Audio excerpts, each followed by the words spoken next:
Voilà 6 choses que je n'aime pas dans ma Tesla 100D Long Range Model S. Je ne me souviens plus du nom de ma propre voiture. Dois-je recommencer ?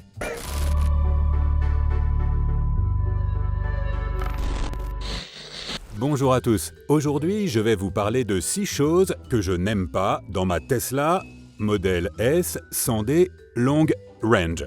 J'aime bien la Tesla.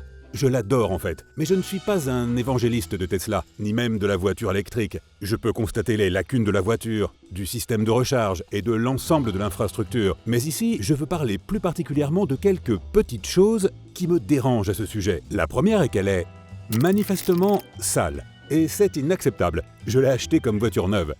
Je m'attendais à ce qu'elle soit impeccable. Le point suivant, j'ai configuré cette voiture, il faut aller chercher la clé pour faire valoir mon point de vue. Je ne l'avais pas dans ma poche. Elle est maintenant dans ma poche. J'ai configuré la voiture pour qu'elle présente automatiquement les poignées de porte, ce qui signifie que si je m'approche avec la clé dans ma poche, les poignées de porte devraient sortir, mais elles ne le font pas. Je dois faire ceci. Et je ne pense pas que ce soit une bonne chose. Passons de l'autre côté, je vais vous montrer autre chose. Donc, je conduis ma voiture. Je vais baisser la vitre pour que vous puissiez voir ce que je veux dire. La voiture est éteinte, c'est tout à fait normal. Je viens de l'ouvrir, j'ai la clé dans ma poche. Elle s'allume toute seule. Je vais donc faire un petit parcours nominal en avant et en arrière. Me voici, je viens d'arriver chez moi. Je vais maintenant sortir et ouvrir le portail. Il faut imaginer le portail. Il n'est pas ici, alors...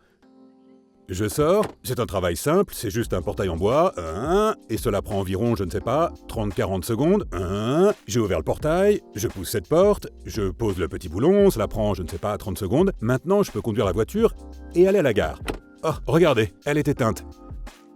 Pourquoi est-elle éteinte ? Je comprends qu'elle ne fonctionne pas comme une voiture classique à essence ou diesel. C'est pas vous qui la démarrez. Elle est soit allumée, soit éteinte, car il s'agit simplement d'un appareil électrique. Mais je n'ai pu sortir que 30 secondes. Ne peut-elle pas simplement me permettre de le faire sans avoir à sortir la clé à 2 reprises pour la remettre en marche afin que je puisse simplement la garer ?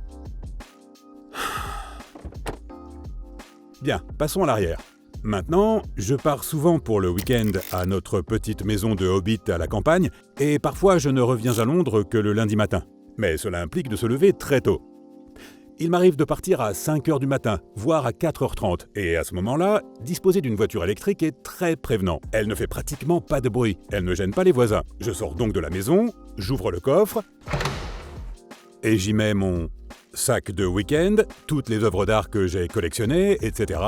Et la plupart des habitants de la campagne dorment encore parce qu'ils ont passé la nuit à participer à un concours de portage d'épouses ou quelque chose du genre. Pourquoi doit-elle faire cela ? Cela ne semble pas très fort, mais je vous assure qu'à 5h du matin dans le South Wiltshire, c'est assourdissant. Cela réveillera 5 ménages et je sais qu'il s'agit probablement d'un dispositif de sécurité qui peut se traduire par « Attention, le coffre se referme ». Mais je sais que c'est le cas puisque je viens de le faire. Et maintenant, il y a une petite question à propos de la conception graphique. Ce logo Tesla est très contemporain. J'aime beaucoup cela. Mais il y a aussi cette partie où l'on parle de modèle S et de 100D. Et on se croirait dans un western spaghetti. Cela ressemble au graphisme de règlement de compte à hockey choral, en noir et blanc à la télévision quand j'étais enfant. Mais pourquoi ont-ils fait ça ? Pourquoi l'ont-ils rendu à la fois moderne et presque comique ? Enfin, je serais très intéressé de savoir si certains propriétaires de Tesla ont vécu cette expérience. Quand je suis en voiture, parfois, mais pas toujours, il y a un très léger claquement qui semble provenir de la zone de la suspension arrière. C'est un peu comme si une douille ou un arbre d'entraînement était très légèrement usé. Et il ne s'agit pas seulement de cette voiture, car j'ai remarqué la même chose dans tous les modèles S que j'ai conduites. 5, 6 en tout. En fait, j'ai conduit 6 modèles S, et elles le font toutes. Mais bon, voici les 6 choses que je n'aime pas dans ma Tesla Model S 100D Long Range. Il y a aussi 2837 choses que j'aime. Merci d'avoir regardé. Likez, commentez, abonnez-vous.